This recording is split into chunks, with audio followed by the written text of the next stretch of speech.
So welcome back. Uh, Today we are going to solve question number 7 of NCERT Chemistry class 11th, chapter 1, some basic concepts of chemistry. And the question is on the screen. It says how much copper can be obtained from 100 gram of copper sulfate. Okay, तो हमें दिया हुआ है, हमसे question पूछा गया है कि 100 ग्राम ऑफ कॉपर सल्फेट में कितना कॉपर होगा। तो इसे सॉल्व करते हैं हम। ओके, तो सबसे पहले हमें क्या पता होना चाहिए, हमें मोलर मास निकाल लेना चाहिए कॉपर सल्फेट का। तो हम टेबल यूज़ करेंगे और टेबल यूज़ करके हम पता लगाएंगे इसका मास कितना होता है। ओके, सो आप एनसीईआरटी के पीछे की टेबल देख सकते हैं, उसमें सारी वैल्यूज़ दी हुई हैं और मैं क्विकली नोट डाउन कर देती हूँ सारी वैल्यूज़ को, लेकिन हाँ आप इन्हें टेबल से देख करके नोट डाउन कर सकते हैं। तो कॉपर का मास है हमारे पास 63.5। ओके, सो कॉपर का मास होगा हमारे पास 63.5 ग्राम पर मोल और सल्फर का मास होगा हमारे पास 32 ग्राम पर मोल और हमारे पास ऑक्सीजन का मास होगा 16 ग्राम पर मोल। सो ये रहे हमारे मोलर मासेस। ओके, तो आप इसे टेबल से नोट डाउन कर सकते हैं, मैंने आपके लिए नोट डाउन कर दिया है यहाँ पर। तो ये हम कभी भी टेबल से देख करके नोट डाउन कर सकते हैं। हम निकाल लेंगे molar mass of one complete molecule of COSO4। Okay okay, so molar mass will be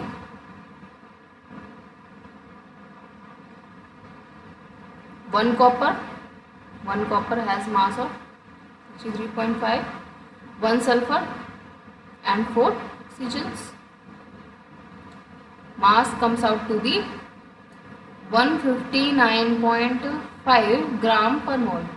Okay, so if we have 1 mole of the copper sulfate, it weighs this much. Okay, so this is the weight of the 1 mole of copper sulfate.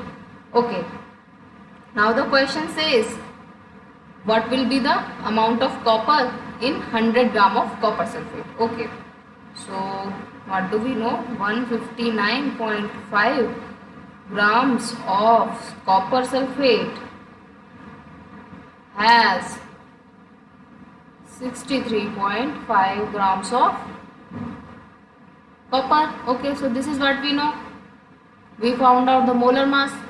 ठीक है, उसके बाद हमने क्या बोला कि इतना अगर वेट है कॉपर सल्फेट का तो उसके अंदर इतना वेट हमारा कॉपर का होगा। ठीक है, तो 159.5 ग्राम ऑफ कॉपर सल्फेट है 63.5 gram of copper. 100 gram of 1 gram of copper sulphate has 63.5 divided by 159.5 gram of copper.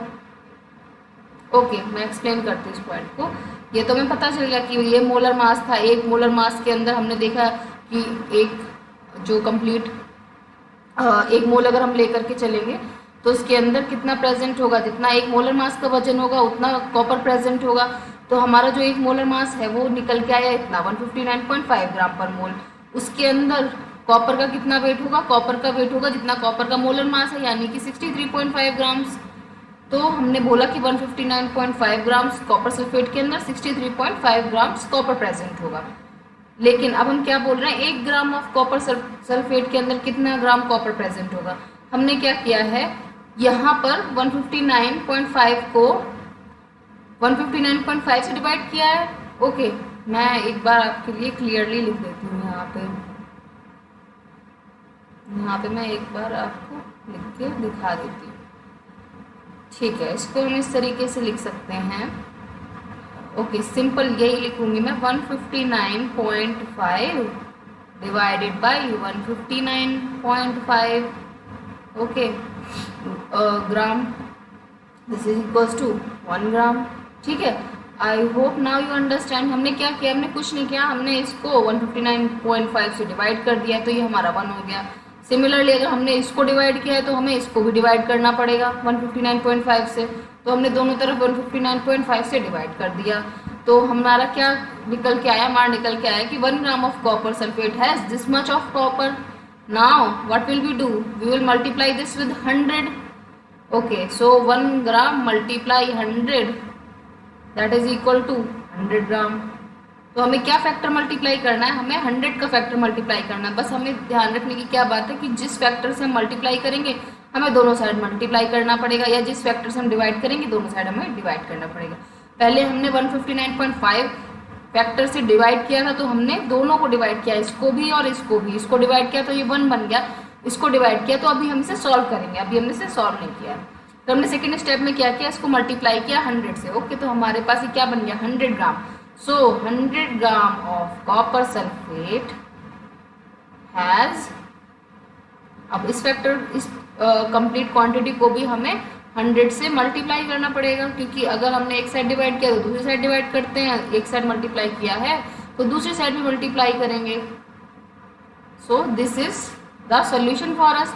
अब इस चीज को हम सॉल्व कर लेंगे, ठीक है. और इस चीज को जब हम सॉल्व करेंगे तो निकल के आएगा हमारा, कितनी वैल्यू आएगी, 39.81. Okay, 39.81. So 100 gram of copper sulphate has 39.8 gram of copper. Okay, so let me write it. 100 gram of copper sulfate has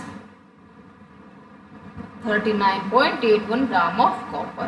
I hope आपको ये क्वेश्चन अच्छे से समझ आ गया होगा. मैं एक बार क्विकली आप लोगों के लिए सब कुछ रिपीट कर देती हूँ. तो सबसे पहले हमें क्या दिया हुआ है, हमें दिया हुआ है, हमारे पास है कॉपर सल्फेट 100 ग्राम्स. ओके, हम क्या निकालेंगे, molar mass of copper sulphate, यानी कि पूरे 1 मोल का वजन. 1 मोल का वजन निकल के आया 63.5 plus 32 plus 4 multiply 16, that is equals to this much. Okay, ये किसका वजन है, कॉपर का वजन है. ये किसका वजन है, सल्फर का वजन है. ये किसका वजन है, 4 ऑक्सीजन के एटम्स का वजन है, ठीक है.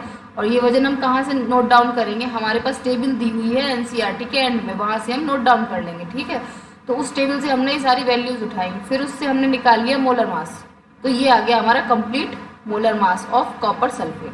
अब हमें क्या पता है, हमें निकालना है 100 ग्राम के लिए, हमें बताना है 100 ग्राम कॉपर सल्फेट के अंदर कितना कॉपर है. हमें क्या पता है, इतने वजन के कॉपर सल्फेट के अंदर इतना वजन होता है कॉपर का. तो हमने लिख लिया कि जो इतना हमारा कॉपर सल्फेट है इसके अंदर हमारा इतना कॉपर प्रेजेंट है. अब हमें क्या करना है, अब हमें बस कुछ फैक्टर से मल्टीप्लाई डिवाइड करते रहना जब तक कि यहाँ पे 100 ना हो जाए, और फिर जो यहाँ पे आएगा वो हमारा आंसर हो जाएगा. तो देखिए, सबसे पहले हम इसे क्या करेंगे, हमें इसे 100 बनाना है. इस वैल्यू को 100 ग्राम के लिए पूछा गया है ना, तो हम क्या करेंगे, इसको 100 बनाने के लिए इसको हम डिवाइड करेंगे 159.5 से और मल्टीप्लाई करेंगे 100 से. तो ये क्या हो जाएगा, ये हमारा 100 बन जाएगा, और यहाँ पे जो भी हमारी वैल्यू निकल के आएगी वो हमारा आंसर हो जाएगा. तो हमारी जो वैल्यू निकल के आ रही है वो है हमारी 39.81 ग्राम. ओके, सो आई होप ये क्वेश्चन आपको अच्छे से समझ आ गया होगा. In case you have any doubts आप उन्हें कमेंट बॉक्स में लिख सकते हैं. मैं वापस आके आपका कमेंट्स का रिप्लाई जरूर करूँगी, या तो फिर कोई पीडीएफ की मदद से, या फिर नया वीडियो बना के I will help you. So don't worry with the solutions, you can leave your doubts in the comment box. Okay, so see you in the next question. Till then, take care.